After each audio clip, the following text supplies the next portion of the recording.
না করেন তো কিয়ামতের ময়দানে আল্লাহর সামনে আপনাকে জবাবদিহি করতে হবে।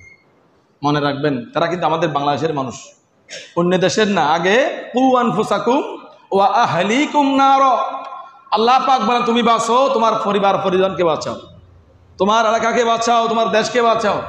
আমরা তো আল্লাহ পাক শান্তিতে আছি, তো আমাদের দায়িত্ব হয়ে যাবে আমাদের পকেট থেকে হোক, ব্যাংক থেকে হোক, হাদিয়া উত্তোলন করে এই পরিস্থিতির মধ্যে তাদেরকে দান করা আমাদের উপর ফরজ মনে করি আমি। একজন মানুষ মারা যাচ্ছেন, আপনি নামাজের নিয়ত বাঁধছেন, আপনি মসজিদের মধ্যে নামাজের নিয়ত বেঁধেছেন, আপনার পার্শ্ববর্তী একটি ঘরের মধ্যে আগুন লেগেছে, শরীয়ত বলতেছে আপনি নামাজ ভেঙে ফেলেন, নামাজ ভেঙে ওই ব্যক্তির ঘরটা একটু বাঁচাও, সেই ঘরের মধ্যে অনেক মানুষ আছে তাদেরকে একটু বাঁচাও। বলুন না, সমস্ত মানুষ, সমস্ত সৃষ্টি জগৎ আমার মুখাফেকি। আমরা কার মুখাফেকি? কথা বলেন না, আমরা কার মুখাফেকি? লাম ইয়ালিদ ওয়ালাম ইউলাদ ওয়ালাম ইয়াকুল লাহু কুফুয়ান আল্লাহুস সামাদ, আল্লাহুস সামাদ। আমরা সবাই আল্লাহ পাকের মুখাফেকি। আল্লাহ পাক কোনো বান্দার মুখাফেকি নয়। বান্দা ইবাদত করুক আর না করুক, নামাজ পড়ুক আর না পড়ুক, বান্দা দান করুক আর না করুক, কিন্তু আমি আল্লাহ পাক তোমাদের মুখাফেকি নয়, তোমরা সবাই আমার মুখাফেকি। জোরে বলুন সুবহানাল্লাহ। আমরা সবাই আল্লাহর মুখাফেকি। সেজন্য রাসূলুল্লাহ বলেন সমস্ত সৃষ্টি জগৎ আল্লাহর মুখাফেকি, কিন্তু আল্লাহ পাক জাল্লা শানুহু এই পৃথিবীর মানুষের মধ্যে তাদেরকে একটু পরীক্ষা করেন যে মানুষটা মানুষের খেদমত এর মধ্যে আঞ্জাম দিচ্ছেন কিনা। জোরে বলুন সুবহানাল্লাহ। অতএব ফাহাব্বুল খালকি, আমার বান্দারা বান্দার প্রতি কতটুকু মহব্বত রেখেছেন অন্তরের ভিতরে। আমি আল্লাহ পাকের যত সৃষ্টি জগৎ আছে সমস্ত জগৎ আমার মুখাফেকি। এই বান্দাগুলোর মধ্যে আমি একটু পরীক্ষা করি আমার বান্দাদের অন্তরের মধ্যে তাদের ভাইদের মহব্বত আছে কিনা। জোরে বলুন সুবহানাল্লাহ। ইলাইয়া মান আহসানা ইলা ইয়ালিহি, আমার দরবারে ওই ব্যক্তি সবচাইতে উত্তম, আমার দরবারে সবচাইতে ওই ব্যক্তি শ্রেষ্ঠ যেই ব্যক্তি মানুষের কল্যাণ কামনা করেন। জোরে বলুন সুবহানাল্লাহ। মানুষের কল্যাণে যার আপ্রাণ প্রচেষ্টা থাকেন ওই ব্যক্তি আমার দরবারে শ্রেষ্ঠ। মানুষের কল্যাণে ঝাঁপিয়ে পড়বেন ওই ব্যক্তি আমার দরবারে শ্রেষ্ঠ। মানুষের বিপদের সময় এগিয়ে আসবেন ওই ব্যক্তি আমার দরবারে শ্রেষ্ঠ। মানুষ যখন পানির মধ্যে ডুবে যায় তখন ঝাঁপিয়ে পড়ে ওই মানুষকে পানি থেকে উত্তোলন করবে ওই ব্যক্তি আমার দরবারে শ্রেষ্ঠ। মানুষ যখন আগুনের জলে আঙ্গার হয়ে যাচ্ছে সেখানে গিয়ে পানি দিয়ে আগুন নিভিয়ে ওই মানুষকে আগুনের ভিতর থেকে বের করে এনে নিস্তার দান করেন ওই ব্যক্তি আমার দরবারে শ্রেষ্ঠ। মানুষ যখন হাহাকার হয়ে যায় দুর্ভিক্ষের কারণে, মানুষ যখন প্লাবিত হয় বৃষ্টির কারণে, সেই সময় যারা দানের হাত বাড়িয়ে দিবেন আমি আল্লাহ পাকের দরবারে ওই ব্যক্তি শ্রেষ্ঠ। জোরে বলুন সুবহানাল্লাহ। আর যেই ব্যক্তি বসে থাকবেন তাহলে আল্লাহর দরবারে বলহুম উলাইকা কাল আনআম বলহুম আদল, এই আয়াতের অন্তর্ভুক্ত হয়ে যাবে। সৃষ্টির মধ্যে নিকৃষ্ট হয়ে যাবে, চতুষ্পদ জানোয়ার থেকে খারাপ হয়ে যাবে কার দরবারে। কথা বলেন না। আপনারা অনেক সময় এই মিডিয়ার মধ্যে ইউটিউবের মধ্যে দেখছেন একজন মহিষকে যখন হিংস্র বাঘ তাড়া করে তখন কয়েকটা মসজিদের সঙ্গে থাকে, তখন একটা মহিষকে ধরলে আর কয়েকটা মহিষ এসে তাকে সাহায্য করেন, ঠিক কিনা বলে। এই মোহাব্বত যদি, সৃষ্টির মোহাব্বত যদি, গরুর মোহাব্বত যদি গরুর ভিতর থাকে, এমনও দেখছি আমি একটা হরিণকে ধরেছেন, ওই হরিণকে বাঁচানোর জন্য মহিষ আসছে, কারণ হরিণ হচ্ছে নরম জাতীয় এই তৃণভোজ্য প্রাণী, গরুর মতো মহিষের মতো। কারণ বাঘের ভিতরেও কোনটা হিংস্র কোনটা আনহিংস্র সেই জ্ঞান আছে না নাই, মহিষের মধ্যে আছে। মহিষকে যদি তাড়া করে, কিন্তু সেই সময় যদি হরিণকে ধরে মহিষ কিন্তু পিছন থেকে এসে কি করে, বাঁচানোর চেষ্টা করে। জোরে বলুন না সুবহানাল্লাহ। আরেকটা এক্সাম্পল দিই আপনাদের বোঝানোর জন্য। কোনো সময় যদি রাস্তার ধারে কোথাও যদি কোনো এই সর্প কোনো ব্যাংকে ধরে, আমরা যাই না বাঁচানোর জন্য, কারণ ব্যাংক তো আমরা খাই না, ব্যাংক আমরা খাই, কথা বলেন না। ব্যাংক কিন্তু হিংস্র না, ব্যাঙের কামড়ে মানুষ মরে না, কিন্তু সাপের কামড়ে মানুষ মরে, সেটাও আমরা জানি। যে এই ব্যাংক হচ্ছে নিরহ, নিরহকে বাঁচানোর জন্য আল্লাহ পাক সবসময় নিরহর পক্ষে, সুবহানাল্লাহ বলেন। ইসলাম দিন, ধর্ম, মিল্লাত, মাযহাব, মানবতা সব সময় পৃথিবীর ইতিহাস থেকে পর্যন্ত, পৃথিবীর সৃষ্টির লগ্ন থেকে পর্যন্ত আপনারা অনুধাবন করে দেখবেন, চিন্তা করে দেখবেন, ইসলাম সব সময় নিরহর পক্ষে, ইসলাম সব সময় দুর্বলের পক্ষে, মানবতা সব সময় দুর্বলের পক্ষে। আমরা যখন কোনো ব্যাংকে সর্ফে ধরতে দেখি, আমরা সঙ্গে সঙ্গে হাতের মধ্যে একটা ব্যাট নিয়ে সাপকে মেরে ওই ব্যাংকে ছাড়ানোর চেষ্টা করি। জোরে বলুন না সুবহানাল্লাহ। সেই কান থেকে আমাদেরকে এই শিক্ষা নেওয়া দরকার যে বর্তমানে যারা পানির মধ্যে ডুবন্ত, যাদের ঘর বাড়ি ডুবন্ত, কোটি কোটি টাকার সম্পদ নষ্ট হয়ে গেছে, ঘর বাড়ি তলিয়ে গেছে, কে কোথায় আছে কেউ জানে না, এই অবস্থায় আমাদের দায়িত্ব হচ্ছে, মানুষ হিসেবে আমাদের দায়িত্ব হচ্ছে যার যার তৌফিক মোতাবেক ওই বন্য দুর্গত এলাকার জন্য দান করা। জোরে বলুন সুবহানাল্লাহ। দান করবেন তো? আমাদের জুলিয়াকিনের ভাইরা আসবেন, তিনারা তুলবেন, পরবর্তীতে ইনশাআল্লাহ আমাদের গোসে কমিটির ভাইরাও আসবেন। আস্তে আস্তে তো অনেক বড় একটা বিষয়, একদিনের বিষয় না, আজকে দিলে শেষ হয়ে যাবে এমন না। এমন পরিস্থিতি হয়েছে, আপনারা শিক্ষা অর্জনের জন্য সিরু ফিল আরদি ফানজুর কাইফা কানা আকিবাতুল মুনজিরিন, আল্লাহ পাক বলেন আকিবাতুল মুকাদ্দিবিন, এইভাবে অনেক আয়াত রয়েছে। আপনারা শিক্ষা অর্জন গ্রহণ করার জন্য অন্তত গাড়ি নিয়ে ফেনীর জমিনে যাবেন, নোয়াখালী যাবেন, কিছু দিতে না পারলেও অন্তত নিজের শিক্ষার জন্য, নিজেকে আল্লাহর দরবারে গ্রহণযোগ্য করানোর জন্য, সেই জন্য আপনারা সেখানে যাবেন, আপনি দেখে আসবেন পরিস্থিতি। কারণ আল্লাহ পাক বলেন তোমরা আমার সৃষ্টি জগৎকে দেখো, আমি আল্লাহ পাক কি সুন্দর করে বানিয়েছি। তোমরা আমার সৃষ্টি জগৎকে দেখবে, আমি আল্লাহ পাক কাফেরদের সাথে কি আচরণ করেছি। তোমরা আমার সৃষ্টি জগৎকে দেখবে, মুনাফিকদের জন্য কি আচরণ করেছি। এভাবে নিজের শিক্ষার জন্য বিভিন্ন জায়গায় ভ্রমণ করবেন, তাদের একটু দেখে আসবেন, একটু মাথার মধ্যে হাত বুলিয়ে আসবেন, একটু সান্ত্বনা দিয়ে আসবেন। এই বিপদের সময় মাথার মধ্যে একটু হাত বুলালেও অন্তরটা শান্তি হয়ে যায়। জুড়ে বলুন না সুবহানাল্লাহ।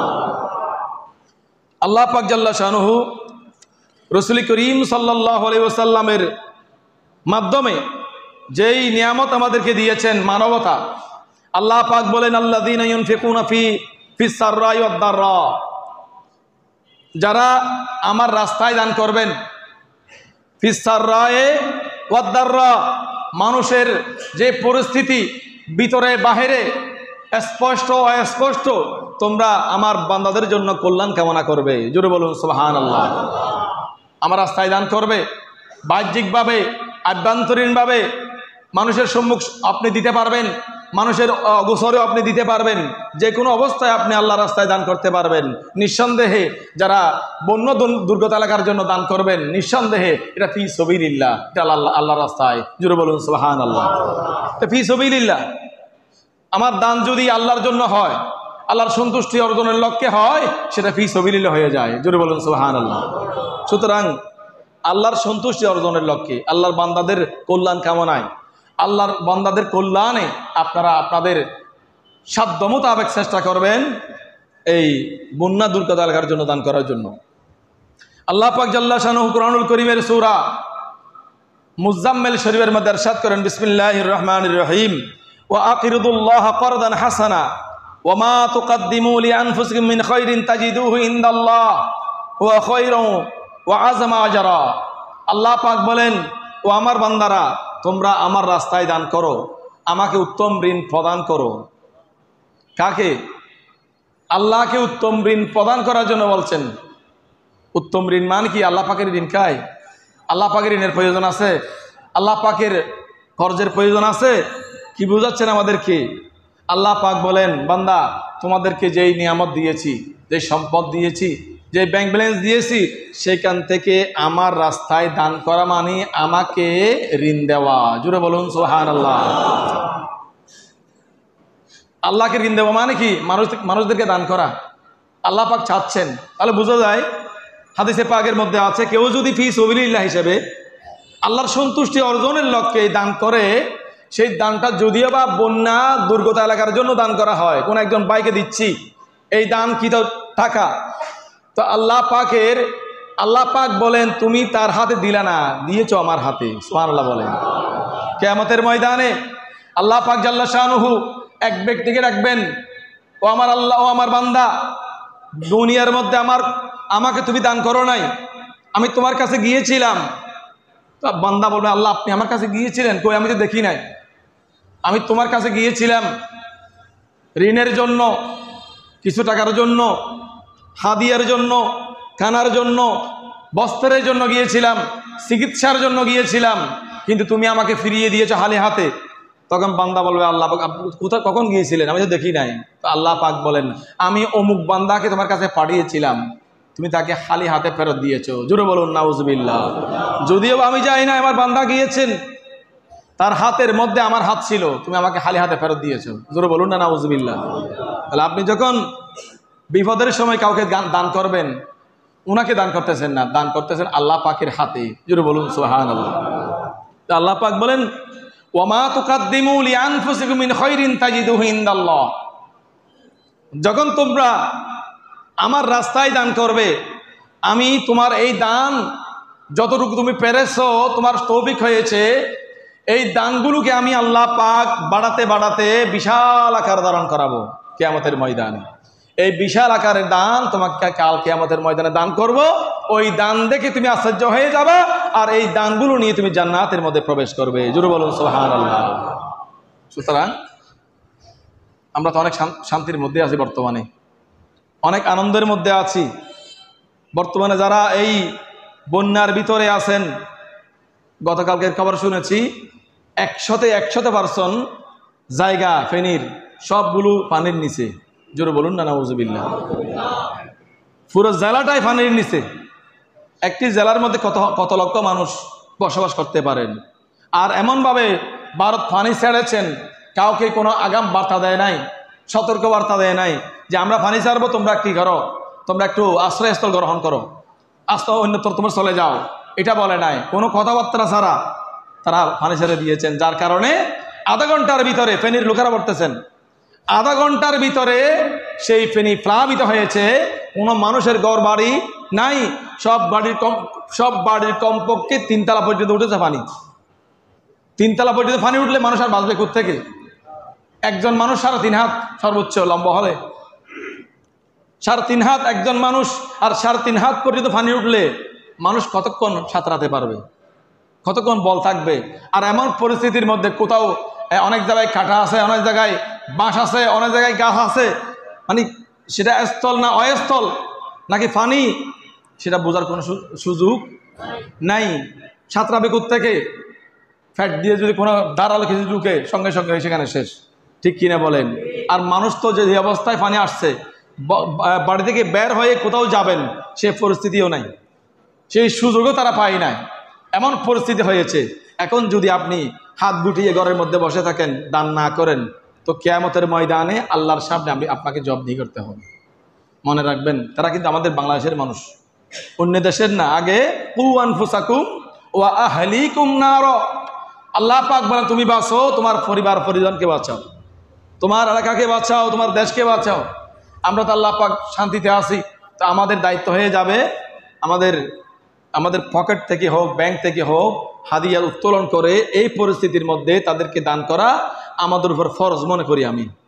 একজন মানুষ মারা যাচ্ছেন, আপনি নামাজের নিয়ত বাঁধছেন, আপনি মসজিদের মধ্যে নামাজের নিয়ত বেঁধেছেন, আপনার পার্শ্ববর্তী একটি ঘরের মধ্যে আগুন লেগেছে, শরীয়ত বলতেছে আপনি নামাজ ভেঙে ফেলেন, নামাজ ভেঙে ওই ব্যক্তির ঘরটা একটু বাঁচাও, সেই ঘরের মধ্যে অনেক মানুষ আছে তাদেরকে একটু বাঁচাও। কেউ বলুন না সুবহানাল্লাহ। এই অবস্থায় আমরা তো আল্লাহ রহমতে শান্তিতে আছি। এখন আমাদের দায়িত্ব হয়ে যাবে যার যার অবস্থান থেকে তাদের জন্য সাহায্যের হাত প্রসারিত করা, বাড়িয়ে দেওয়া। একজন মানুষ পানিতে পড়ে গেলে, আমরা পাশ দিয়ে গেলে, সে যদি বলে আমাকে বাঁচাও বাঁচাও বাঁচাও, তখন আমরা কি করি? অন্তত নিজে যতটুকু পারি একটু হাত টেনে তাকে ওই পানির গর্ত থেকে, পানি পুকুর থেকে, কাল থেকে, নর্দমা থেকে আমরা তাকে তোলার চেষ্টা করি। ঠিক কিনা বলেন? এটাই হচ্ছে মানবতা। একজন মানুষ বিপদে পড়ছেন, আমরা গিয়ে তাকে আমাদের সাধ্য মোতাবেক আমরা তাকে বাঁচানোর চেষ্টা করব। আল্লাহ পাক আমাদেরকে তাদের সাহায্য সহযোগিতার জন্য সাহায্যের হাত বাড়িয়ে দেওয়ার তৌফিক দান করুক। আমি